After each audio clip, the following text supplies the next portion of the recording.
27 তারিখে থানায় একটা ভদ্রলোক জিডি করে যে তার মেয়ে এবং তার স্ত্রী তারা মিসিং আছে, তাদেরকে পাওয়া যাচ্ছে না। তো এটা ডায়েরি করে আমরা কাজ শুরু করি।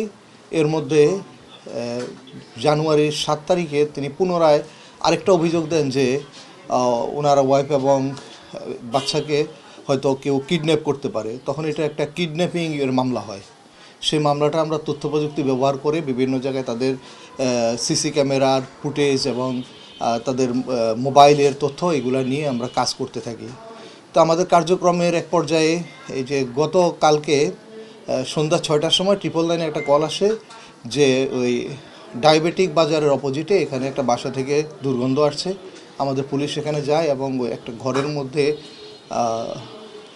খাটের ভিতরে, খাটের নিচে, চালার নিচে আমাদের যে মিসিং মহিলা মামলার ভিকটিম তার লাশ সেখানে পাওয়া যায়। এবং এটা নিয়ে ওই বাসায় অবস্থান করা নুসরাত মিম, নূরজাহান, মাহি তার 3 বোন এবং বড় বোন নুসরাত মিমের হাজব্যান্ড হুমায়ুন, এদেরকে জিজ্ঞাসাবাদের জন্য আমরা থানায় নিয়ে আসি। ওই বাসায় যে সিসিটিভি ফুটেজ ছিল এটা আমরা পর্যবেক্ষণ তখন থেকেই শুরু করি এবং তাদেরকে থানায় এনে জিজ্ঞাসাবাদের এক পর্যায়ে তারা যে মিম এবং নূরজাহান তারা দুইজনেই স্বীকার করে যে তারা আগের থেকেই ভিকটিম রোকেয়া রহমানের বাসার পাশাপাশি তারা বাসায় ছিল, ভাড়া ছিল। তো ওখানে তাদের মধ্যে একটা ভালো সম্পর্ক ছিল। বিভিন্ন বিষয় নিয়ে সেই সম্পর্কটার তাদের অবনতি ঘটে। সম্পর্ক ভালো থাকাকালে রোকেয়া রহমান গ্যারান্টর হয় মিমকে 3টা এনজিও থেকে 1.5 লাখ টাকা তুলে দেয়। এনজিওর টাকা সে প্রপারলি দিতে পারছিল না, এটা নিয়ে তাদের মধ্যে সম্পর্কের অবনতি ঘটে। এই বিষয় নিয়েই তাদের মধ্যে কথা কাটাকাটি হয়, একটু তাদের মধ্যে ঝগড়া ছিল। 24 তারিখে প্রথমে তারা আসছিল যে মিম টিচার হিসাবে বিভিন্ন বাসায় প্রাইভেট টিউটর হিসেবে কাজ করে। আগে এই মেয়েটাকে ফাতেমাকে সে পড়াইতো যখন পাশাপাশি বাসায় ছিল। এখন একটা স্কুলে অ্যাডমিশন টেস্ট দেওয়ার জন্য, অ্যাডমিশন টেস্ট দেবে ক্লাস 9-এ, একটা ভালো স্কুলে ভর্তি করানোর জন্য, ওকে একটু কোচিং করানোর জন্য তাকে রিকোয়েস্ট করে। তো ওই সুবাদে 25 তারিখে আসে, এসে তারা মেয়েটা পড়তে আসার পরে ওই পূর্ব শত্রুতা থেকে প্রথমে এই নূরজাহানের সাথে তাদের কিছু একটা নিয়ে কথা কাটাকাটি ওটার উত্তেজনাবশতই নূরজাহান ফাতেমাকে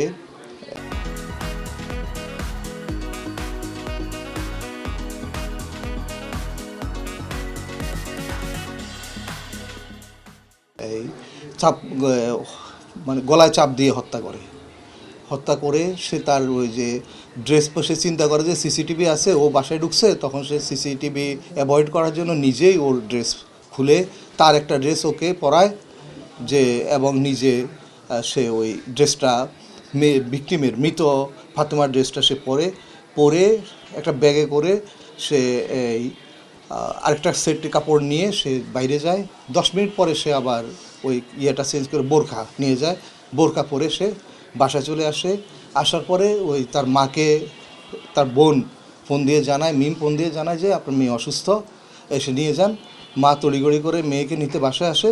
বাসায় এসে ঘরে ঢুকে মেয়ের কী হয়েছে এর মধ্যে ও পিছন থেকে তাকে ওড়না পেঁচাইয়া, গলায় ওড়না পেঁচাইয়া ধরে একজন, আরেকজন তাকে ধাক্কা দিয়ে ফেলে দেয়। দুজনে পরে গলায় ওড়না পেঁচাইয়া হত্যা করার পরে দুইজনেই ধরাধরি করে এই যেই রুমে নূরজাহান যে রুমে থাকে ওই রুমের খাটের বক্সের মধ্যে, খাটের উপরে চালি সরাইয়া বক্সের ভিতরে তাকে রাখে।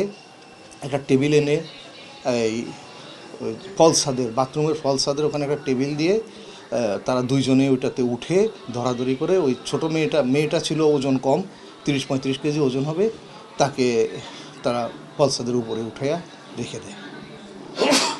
এই ছিল তাদের। এবং এই বিষয়ে বাবা মামলা করে হলো 6 তারিখে মামলা করে। আর থানায় ইনফরমেশন করছে হলো পঁচিশের ডিসেম্বরের 27 তারিখে থানায় জিডি করে, ওরও কিন্তু মারা গেছে 25 তারিখে মারা গেছে। 2 দিন আগে জিডি হওয়ারও 2 দিন আগেই মারা গেছে। অভিযুক্তের নাম নিয়ে একটু আমাদের কনফিউশন আছে। শিক্ষিকার নাম হচ্ছে মিম আক্তার, জি। আর তার বোন যে 15 বছর বয়স, তার নাম হচ্ছে নূরজাহান। নুসরাত বলে, নূরজাহানও বলে তারা। হ্যাঁ, নুসরাত নূরজাহান। হ্যাঁ, মিম আক্তার। বাবার নাম মোস্তফা মিয়া। বিষয়টা হচ্ছে মানে যে নিজের টাকা নিয়ে কোনো কারণে ঝগড়া, ওই ঝগড়া। জি।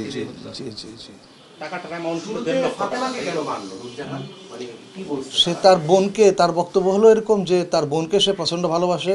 বোনকে এই যে তারা যে করে, বোনের উপর রাগারাগি করতেছে, বোনের সাথে তার যাতে ঝগড়া হচ্ছে, যে বোনকে খুব তাচ্ছিল্যপূর্ণভাবে কথাবার্তা বলছে, এইসবের কারণে তার জিদের পর্যায়ে কথা কাটাকাটি হয়েছে। অল্প বয়সী মেয়ে, ওই কথা কাটাকাটির মধ্যে সে হয়তো জিদ সামাল দিতে না পারে ওরে গলায় চাইপা ধরে, হাত দিয়ে গলায় চাইপে ধরছে। ধৈরা প্রথমেই ওই মেয়েটা ওই যে 30 কেজি ওজনের মেয়ে, মানে খুব পাতলা ছিল। তখন তাকে ওই একটাকে ডাকতে গিয়ে পরের ঘটনাগুলা আসছে। যে মাকে তো ফোন করে আনলো, মাকে ফোন করছে যে আপনার মেয়ে পড়তে এসে অসুস্থ হয়ে পড়ছে। মা আসছে, আসার পরে ঘরে যখন ঢুকছে তখন পিছন থেকে এই নূরজাহান ওড়না দিয়ে তার গলায় প্যাঁচ দিছে। গলায় প্যাঁচ দিয়ে তখন আরেক বোন তাকে ধাক্কা দিয়ে ফেলে দিচ্ছে, দিয়ে দুইজনেই ওড়না টান্নে গলায় ফাঁস লাগে।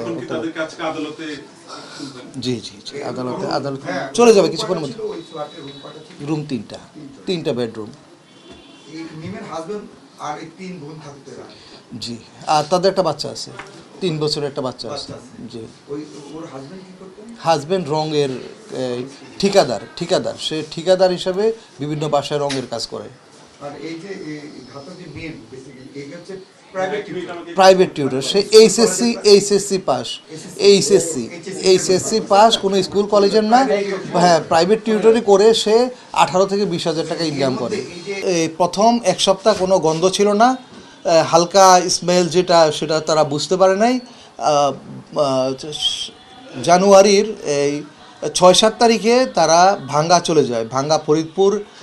হ্যাঁ, তারা সবাই চলে যায় তার বাচ্চার জন্মদিন পালন করবে নানির বাড়িতে গিয়ে জন্মদিন পালন করে। সেখানে 4 দিন থাকার পরে 10 তারিখে তারা ফেরত আসে। এই 10 তারিখে ফেরত আসার পর থেকে তাদের ঘরের থেকে গন্ধের তো হুমায়ুনের যে সে গন্ধটা পাইলে তার ওয়াইফকে যখন বলে, সে সারাদিন বাসায় থাকে না, ওই রঙের কাজের জন্য সে বাইরে থাকে। রাত্রে 9টা-10টার সময় সে ফেরত আসলে সে অপোজিটের যেখানে লাশ আছে তার অপোজিটের রুমে থাকে, কিন্তু বিয়ার স্মেল তার কাছে আসে। তার স্ত্রীকে বললে স্ত্রী বলে যে ওই রাস্তার পাশে কুকুর মরে আছে দেখছি, কুকুরের এটা তাকে এইভাবে ডাইভার্ট করে। তো গতকাল সে যখন সেই এত বেশি গন্ধ আসতেছে, সে তখন নিজে গিয়ে ওই রুমের দিকে গেছে, গিয়ে সে জানালা খুলতে যাইয়া দেখে যে এই রুমের ভিতর থেকে এই গন্ধ মনে হচ্ছে। তখন সে ওই যে খাটের নিচে ইঁদুর পড়ে আছে, মরা আছে কিনা, এটা তার বক্তব্য অনুসারে ওইটা খুলতে গেছে। খুলতে গিয়ে তাকে লাশ দেখে সে চিৎকার করে বাইর হয়ে আসছে, এবং ওখান থেকেই ওই আশেপাশের লোকজন জেনে গেছে।